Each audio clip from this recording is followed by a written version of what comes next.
مرحبا بكم مشاهدينا في هذا الفيديو الجديد على قناتكم أخبار اليوم. يرجى منكم الاشتراك في القناة وفعل الجرس، وكذا وضع تعليق تحفيزي أسفل الفيديو لنبقى على تواصل. انتقل إلى رحمة الله اليوم الثلاثاء رئيس الحكومة الأسبق السيد أحمد غزالي، وتوفي رئيس الحكومة الأسبق بمستشفى عين النعجة العسكرية عن عمر ناهز 88 سنة.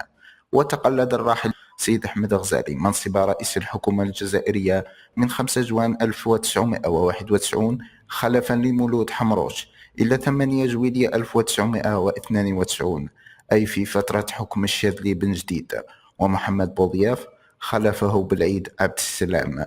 إنا لله وإنا إليه راجعون.